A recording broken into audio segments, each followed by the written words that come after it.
Lumping heredity and development together into a single phenomenon, early scientists never asked the questions that might have steered them toward the secret of heredity.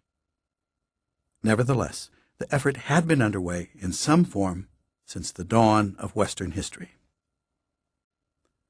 The Greeks, including Hippocrates, pondered heredity. They devised a theory of pangenesis, which claimed that sex involved the transfer of miniaturized body parts.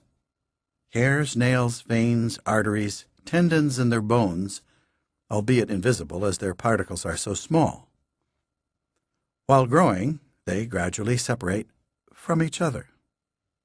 This idea enjoyed a brief renaissance when Charles Darwin, desperate to support his theory of evolution by natural selection with a viable hypothesis of inheritance, put forward a modified version of pangenesis in the second half of the 19th century.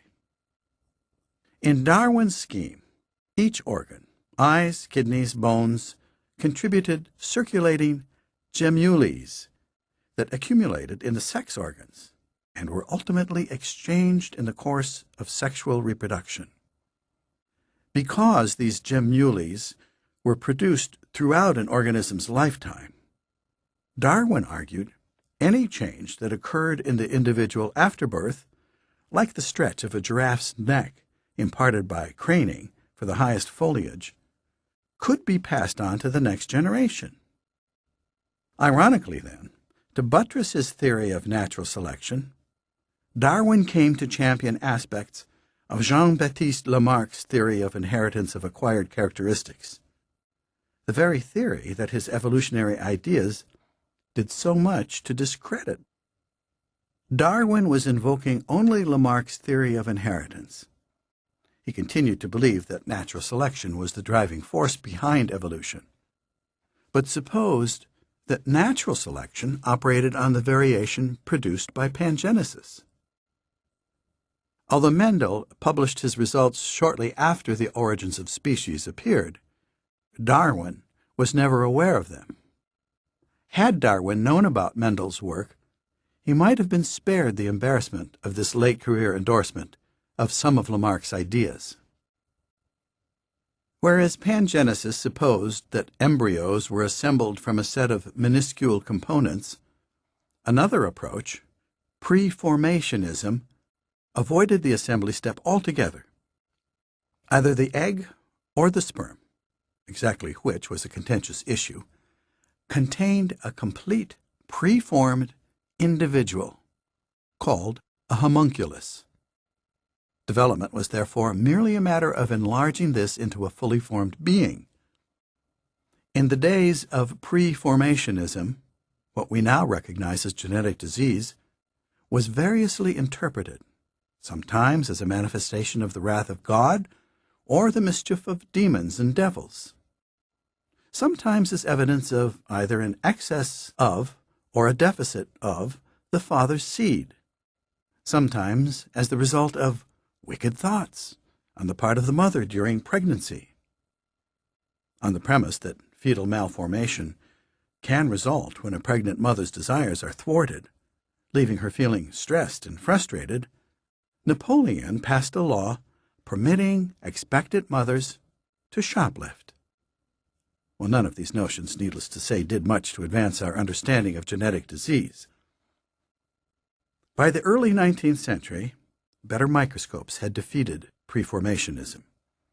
Look as hard as you like, you will never see a tiny homunculus curled up inside a sperm or egg cell. Pangenesis, though an earlier misconception, lasted rather longer. The argument would persist that the gemmules were simply too small to visualize, but was eventually laid to rest by August Weismann, who argued that inheritance depended on the continuity of germ plasm between generations, and thus changes to the body over an individual's lifetime could not be transmitted to subsequent generations.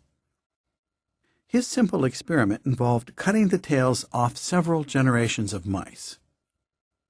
According to Darwin's pangenesis, tailless mice would produce gemmules signifying no tail, and so their offspring should develop a severely stunted hind appendage or none at all.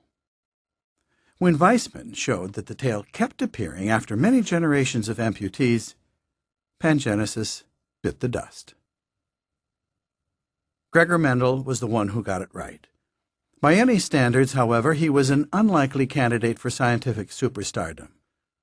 Born to a farming family in what is now the Czech Republic, he excelled at the village school and at 21 entered the Augustinian monastery at Brunn.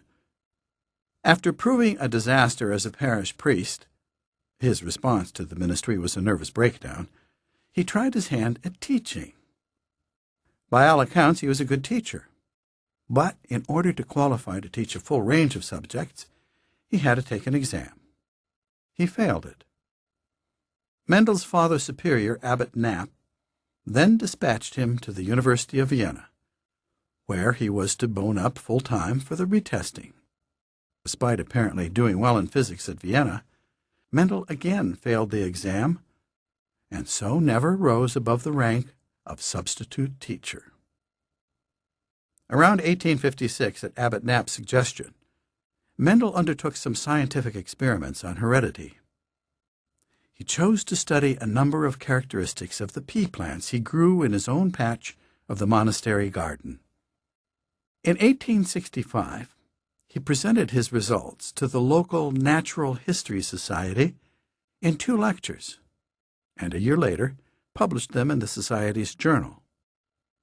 Well, the work was a tour de force. The experiments were brilliantly designed and painstakingly executed, and his analysis of the results was insightful and deft. It seems that his training in physics contributed to his breakthrough, because unlike other biologists of that time, he approached the problem quantitatively.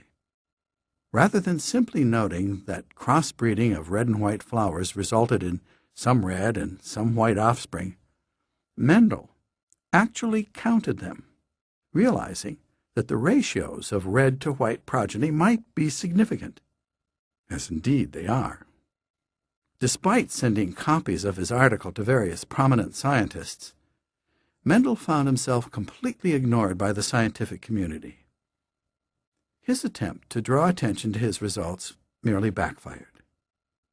He wrote to his one contact among the ranking scientists of the day, botanist Karl Nägeli in Munich, asking him to replicate the experiments, and he duly sent off 140 carefully labeled packets of seeds.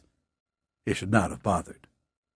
Nägeli believed that the obscure monk should be of service to him rather than the other way around. So he sent Mendel seeds of his own favorite plant, hawkweed, challenging the monk to recreate his results with a different species. Well, sad to say, for various reasons, hawkweed is not well suited to breeding experiments such as those Mendel had performed on the peas. The entire exercise was a waste of his